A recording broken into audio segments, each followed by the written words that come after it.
America, I'm Steve Gruber, your soldier of truth, ready to fight for you from the foxhole of freedom. Asking the questions you wish you could and nobody else will, giving you better analysis and defending this great nation.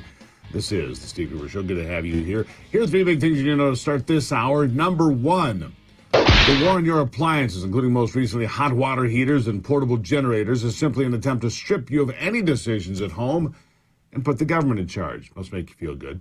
Number two, the highly controversial Goshen battery plant backed by the CCP and planned for rural Michigan has gotten a big shove backwards all the way to 2031.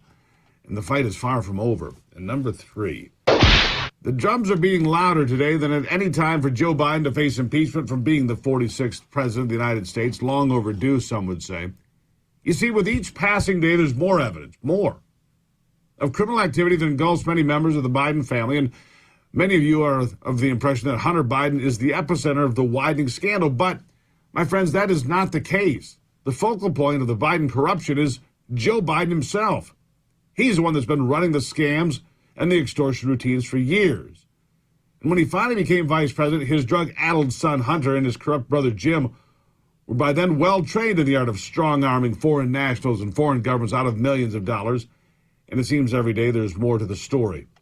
This week we've learned that Devin Archer, Hunter's longtime friend and business partner, is ready to appear in front of Congress. And Miranda Devine of the New York Post, who was instrumental in breaking the original Hunter laptop story in October of 2020, is the tip of the spear for truth again this week as she turns over piles of Biden manure and is discovering the truth every step of the way. Careful what you step in. I'll get to her comments in a moment, but I want to start with one of the smartest people I heard while I was growing up. A man who made his mark in his millions, making me and a whole lot of other people laugh about the 7 dirty words and much more, but a man who was very good at his job because he could see the truth. Very smart. And then he would make fun of the truth. Here's a more sober, a more honest moment from many years ago, but man, did he call it right about what's going on in this country today. That's right, George Carlin had it figured out decades ago. We're not in charge of anything, he postulated, and really, listen to this, and you tell me if he sounds wrong. Go. In education sucks, and it's the same reason that it will never, ever, ever be fixed. It's never going to get any better. Don't look for it. Be happy with what you got. Because the owners of this country don't want that. I'm talking about the real owners now. The real owners, the big wealthy business interests that control things and make all the important decisions. Forget the politicians. The politicians are put there to give you the idea that you have freedom of choice. You don't. You have no choice. You have owners. They own you. They own everything. They own all the important land. They own and control the corporations. They've long since bought and paid for the Senate, the Congress, the state houses, the city halls. They got the judges in their back pockets. And they own all the big media companies, so they control just about all of the news and information you get to hear. They got you by the balls. They spend billions of dollars every year lobbying to get what they want. Well, we know what they want. They want more for themselves and less for everybody else. But I'll tell you what they don't want. They don't want a population of citizens capable of critical thinking. They don't want well-informed, well-educated people capable of critical thinking. They're not interested in that. That doesn't help them. That's against their interest. That's right. That's against their interest. They don't want a well-educated populace that knows what they're up to, that can vote accordingly. No, they want a bunch of moronic robots staring at their cell phones and drooling everywhere. This whole thing is an illusion of self-government unless and until we can get real people back in charge. I'm still an optimist that believes that it's possible that it can still happen, so don't give up. But I thought that was an important way to shed light on this day. Miranda Devine from the New York Post is predicting that Devin Archer is ready to clear his name, and that's very dangerous to the Biden family and the power brokers. That's for sure. Listen to this. I think that it's really Devin Archer's lawyer and the House committee have just been toing and froing about dates, you know, who's available and what time.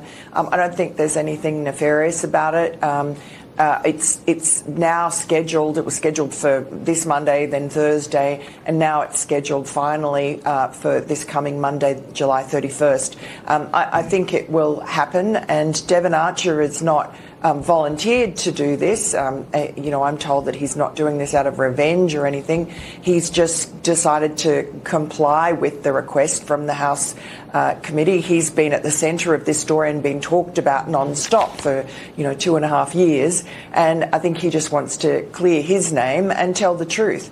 And the truth that he has to tell is very damaging to Joe Biden, because of course Joe Biden's always maintained that he knew nothing about his son Hunter's overseas business dealings, and we've reported about the numerous meetings, at least a dozen of Hunter's business partners who Joe Biden met, including at a restaurant in Georgetown. Yeah. Now, thanks to the New York Post and her reporting, and others for not rolling over and giving up, the trajectory of the Biden crime family has been greatly impacted. What I mean by that is GOP leadership is now seriously considering pursuing Joe Biden and his family for something a lot more serious than a couple of misdemeanors for failing to pay taxes on millions of dollars of illicit income from foreign countries, like we're going to see a little bit later today. Kevin McCarthy says the path to impeachment of Joe Biden, getting more clear every single day. Listen. We have a president who told the American public in October that he's never spoken to his family about any of the business. He said no one in the family had ever gotten money from China. Well, now that is proven not to be correct. We now have IRS whistleblowers come forth saying that the Justice Department used their power differently than David Weiss or Carlin has said to the American public and to Congress and Senate. They also said that we all know the statute of limitations ran out for the most serious part when it comes to the Biden family on taxes. But the IRS whistleblower, who when asked questions in that hearing, said no, it was on the table to extend that so the statute of limitations wouldn't run out. And Davis Weiss let it go.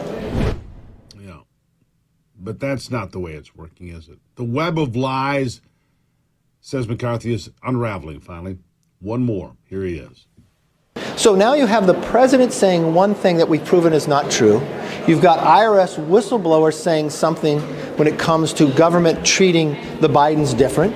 You've got an informant claiming that the Biden family had been bribed. Should you ignore that, or you should investigate that? The only way you can investigate that is through an impeachment inquiry, so the committee would have the power to get all the documents that they would need.